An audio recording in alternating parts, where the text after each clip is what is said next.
Hey guys, this is S1.E1 coming to you live, powered by the internet, live right now, but later on, watch this morning, later on in the week, month, year, decade, whatever. And S1.E1. I'm starting a brand new series here called Flashback, um, Flashback in Gaming. This is season 1, episode 1. Season 1, I don't know how long this will go. It's a pilot. But I'm gonna go full balls in, because that's how I've always been with my channel.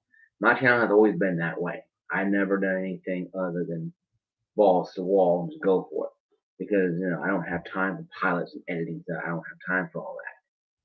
Like I say, I work 44 hours a week. I don't have time to type and Twitter and test things. I just go out and throw things out. That being said, though, I took a shower or something, but this is going to be flashback in gaming history. Today's topic is a topic that I haven't talked about before on G4 Icons, gaming historian. Many other people have covered this topic, but the topic is the gaming crash of 1983. When I say gaming crash 1983, I'm saying gaming crash of the gaming industry in 1983. You have to understand, though,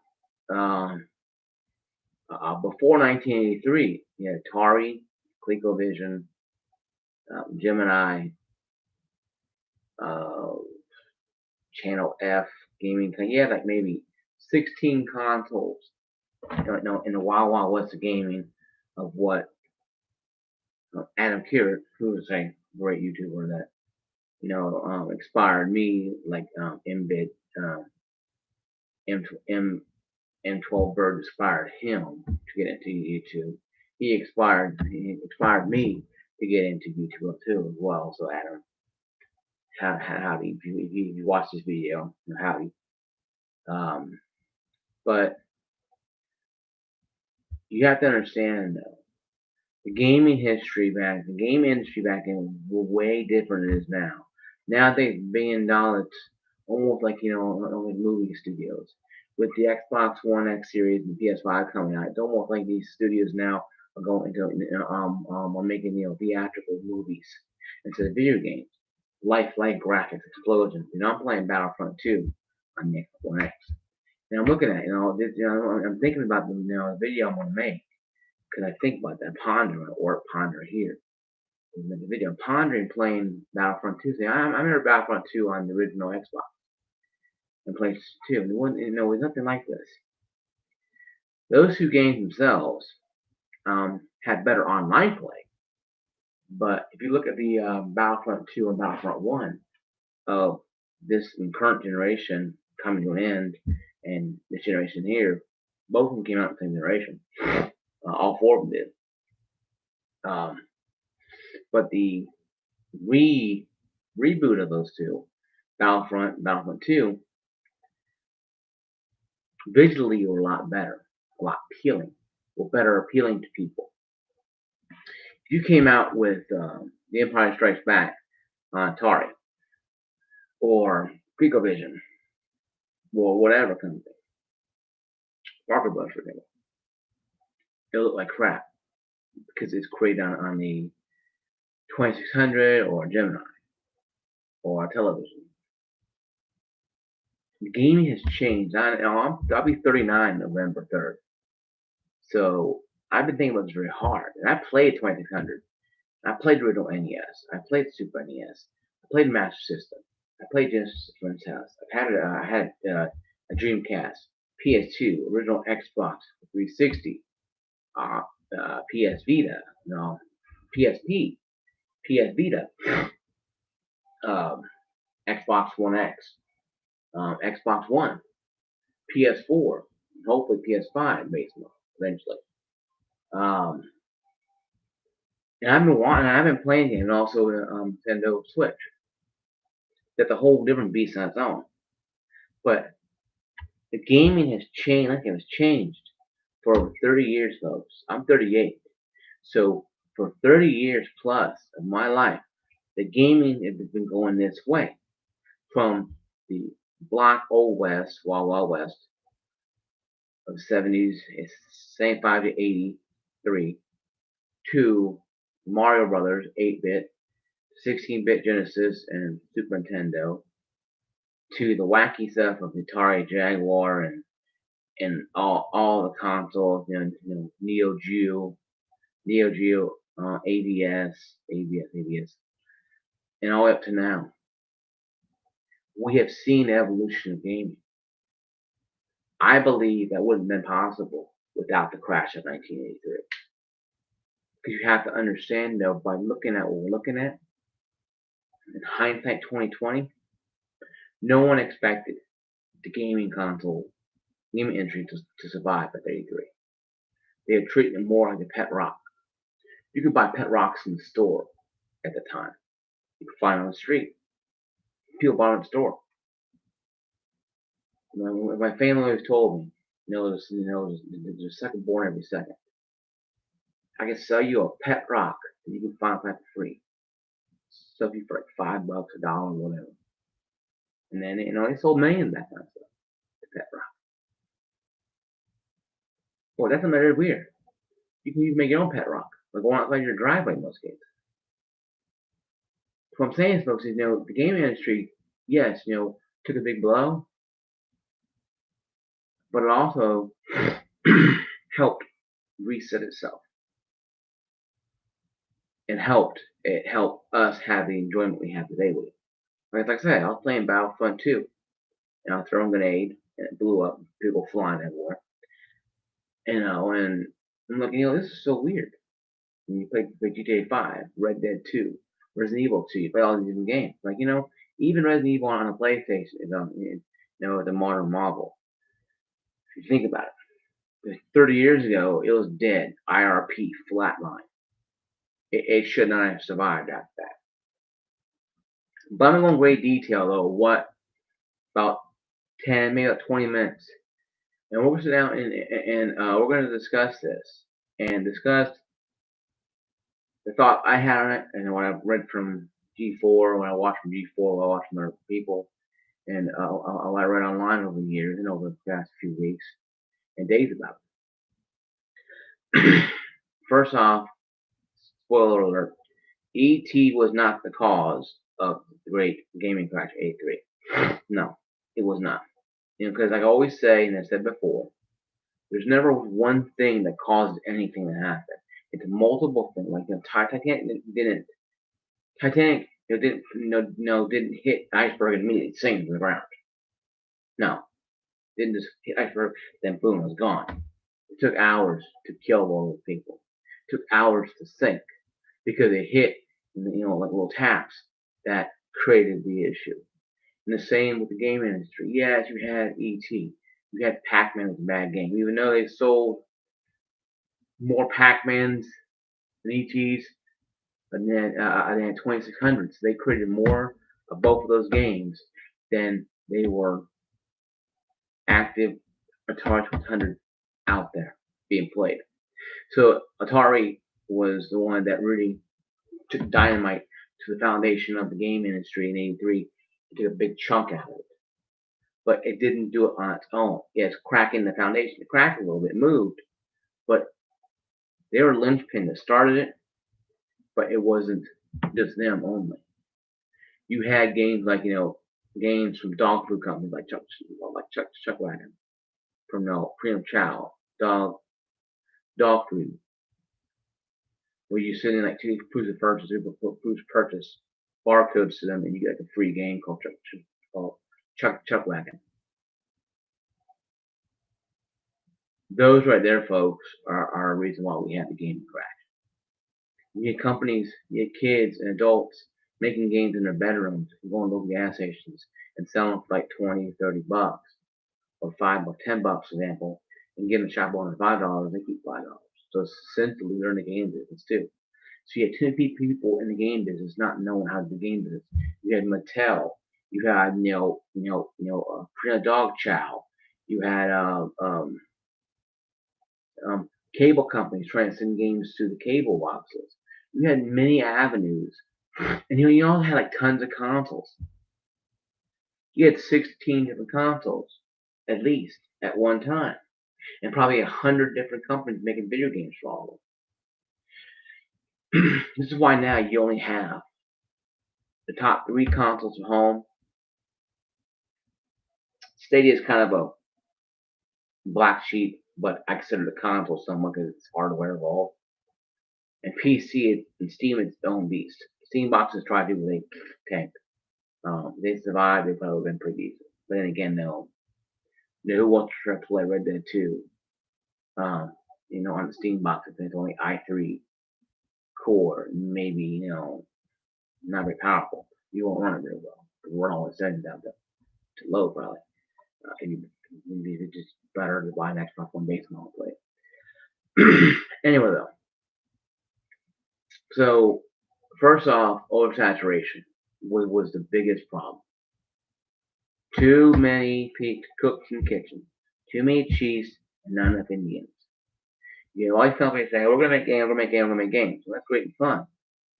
But if you get, Mattel, for example, or Park-Wars, for example, that goes out and gets licensed for James Bond or the Star Wars Empire Strikes Back, for example, and they get the best titles, but the developers can't make games real well, so they make the worst games. So they spend $25-30 million, probably about close to $200-300 million a day, probably. Because games, are cost that much anyway. So now you have licenses people like that are being drugged in the mud because companies like, like Mattel, Frog Brothers, getting the best titles, but not knowing how to make games. And also, it really started when Activision was formed. 4 lead programmers from Atari wanted their name, wanted rights on their name, want their name to be put on the game. And they're created by Bob Q example.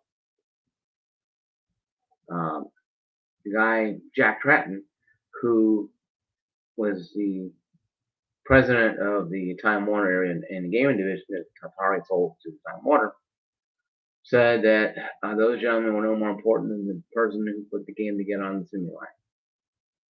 So that kind of pissed them off, and they broke away. And they started making games in 1900. Atari sued, but Atari lost because once again, fair use. Developers make games for console, and that opened the floodgates there for that. And then Tom, Dick, and Harry make games for the console. So once again, now you have the floodgates, and this was way before the twist, the crash, but it was the spark that lit the final dynamite to blow up the final base of the gaming crash. 83 gaming industry and came tumbling down. But it wasn't all Activision's fault either. There's no Q&A. Because nowadays you have people, like say for Nintendo Switch, for example. Nintendo, for example. Okay, I'll put Red Dead 2 on the little game cartridges, little game cards. Nintendo's okay, well, when you look at your game. Okay, let me see this. Back in the time, though, no, Nintendo was very liberal. They said, if you make games for us, you can't make games for them. Well, that's illegal. But Nintendo took the Q&A very seriously. So if you're, WG Games or CD Projekt Red, and you want to put, let's say again,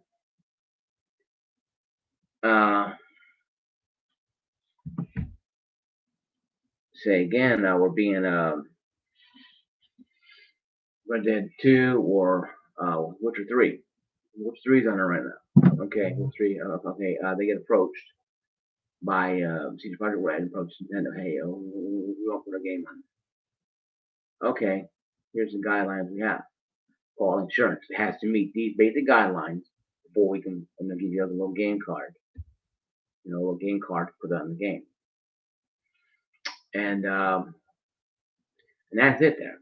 Then again, a lot of legal mumbo jumbo talking with lawyers and blah, blah, blah, probably, I guarantee you this. Then the game's put on there, they stamp it, boom, they sell it, and then the game's selling good. What a Red Dead, I mean, what is selling good right now with Switch? Because it's the first portable game like that. That's a massive open world. So that being said, though, now I'm not saying that's how it went down 100%. I guarantee you, a lot of lawyers in there, a lot of people in there talking, jaw jacking, making sure that, like it happened after the crash. Nintendo came in and said, hey, we'll quality insurance every game you create. If it's not up to our minimum standards, what we say, we ain't getting it on our console. And that helped flush out a lot of the bad gaming companies that were still around after the crash. Surprisingly, not a lot of them. Mattel and a lot of them, closed down their gaming divisions, sold them off to other people that sold them off. So essentially, you have people selling stuff off to other people, so they can get out of the market. Because the market is dead. I think back in '83, but in 1985, Nintendo came out with NES and Rob the Robot toy because they knew that the American people at that time weren't going to buy a console because they told the game industry was dead. So they add Rob the Robot, that was a toy, and people bought it. And then when they got a good hook on people, then they got rid of Rob the Robot. And the rest history. So, and what I'm saying is that it's different then than it is now. Back in the 80s, and even some of the 90s, most of the 80s, late 70s and the 80s, people were not, understanding why I had to trade this 2600 in for 5200. The gaming advanced system out there. It was unheard of back then. Because I had a record player for 25 years. Same TV, 25 years. You're telling me now all of a sudden I got to trade in a 2600 for 200? It didn't make sense to people. Like nowadays, it's common as common as sneezing. But back then, no, they ain't gonna do it, and that's the biggest problem. They weren't gonna do it. They're not gonna do that kind of stuff. So the market didn't really do much well with them after that. So it sunk even more because confidence and consumer confidence went down even greater. The biggest underlying defeat of the gaming market was its own self. The gaming industry shot their foot off, then put a gun in their mouth and blew back their scalp off. They blew their foot off and killed themselves at the same time. And that was the biggest reason why the gaming crash happened. But I say again, without the gaming crash, we would not have the gaming we have right now. Because the gaming right now is a better market than it ever was. Yes, so bad games come out there and so bad policies, but you don't have much anymore. Nintendo is king of saving the gaming industry. But Sony, a manufacturing company of electronics and TVs and that, is now the leader of the gaming industry. Microsoft, of all things, an operating system software, is creating a new Xbox as well as a new PlayStation. 30 years ago, if you went back in time and told people my age or anybody who really understands the gaming crash of '83, say, hey, 30 years from now, you're going to have Microsoft there, you see, using Windows, nothing. Windows wasn't even created yet. Windows wasn't even created back then yet. And Sony, now going to create these gaming consoles, and it's going to help bring better graphics and more fidelity and more fans and even concrete the game industry even more, save it even more. They'll probably look at you and laugh in your face, and we'll roll on the ground laughing, be rolling laughing because they wouldn't be able to understand it.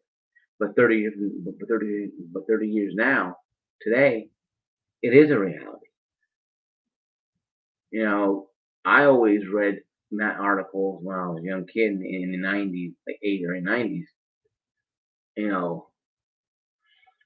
hearing that Sony was trying to get into the gaming industry.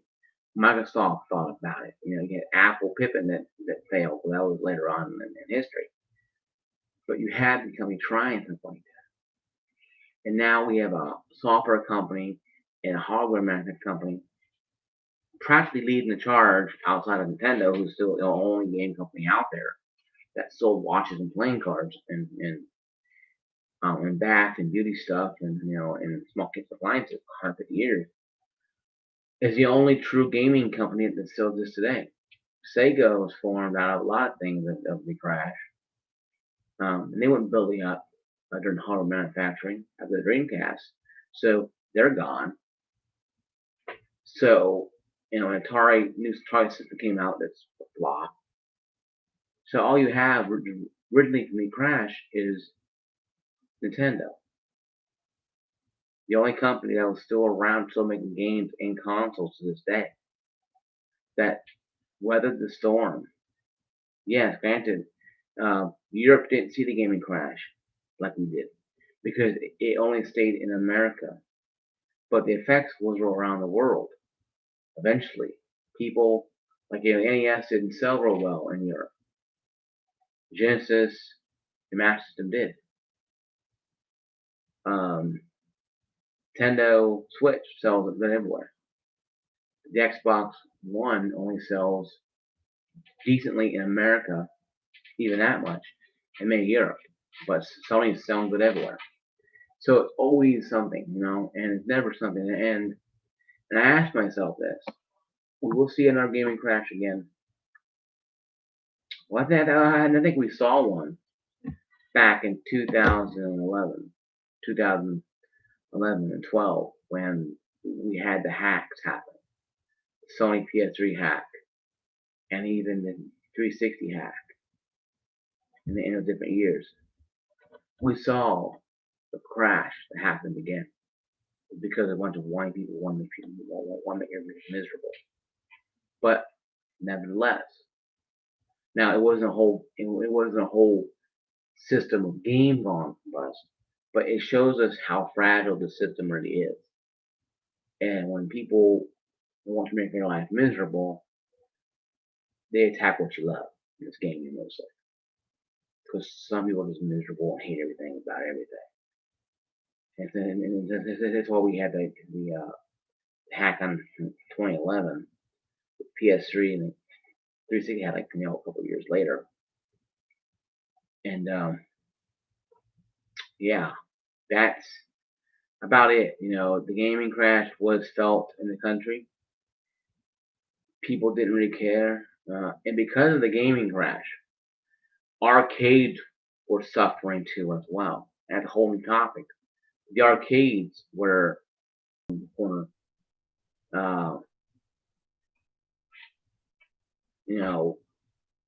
doing stuff like that, trying to get stuff like that, trying to do stuff. And that's where the consoles were good to have at home, but became the crash because now you have so many consoles coming up. You didn't know if you're going to have enough room for all of them. Because they're like, oh, get a console. And I was like, okay, what console should we get? That was the question because too many choices out there. I said before, you have 3 or 4 choices nowadays. Xbox, PlayStation, Nintendo, Google Stadia, somewhat, and PC. 2 of them don't require anything really, because if you get a good PC, you can get Steam anywhere. In Stadia, you can play it anywhere, it says. So you have 2 things, though, that are different. The rest of them are consoles.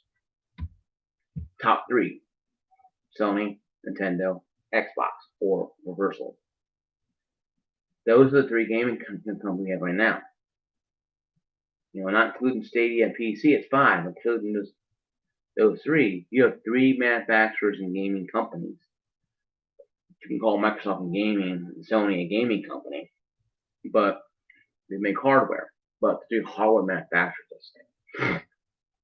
Nintendo is the only one that actually does both of them. Of course, Microsoft and Sony have their own game studios. but Nintendo's the one that had it first, and in the original one. So it's more accessible to have them at number one at leading the charge. So that being said, guys, that's my video there. I ask you guys, please share my video with people. Get it out there. I'm doing pretty well with the arcade around, cannonballs and getting them thrown, but help me out. I appreciate that. Share it with your friends. You want to hear something about myself. So this is my episode 1, season 1 to conclusion.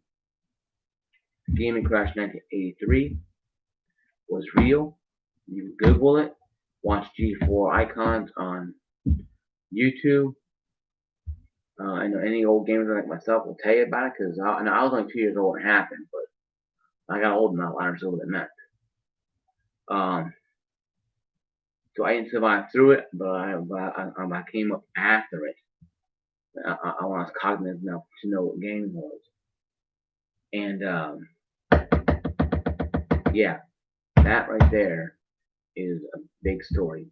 There's too many choices, not quality insurance, not enough people, too many cooks in the kitchen, and no one was watching to see what was coming in.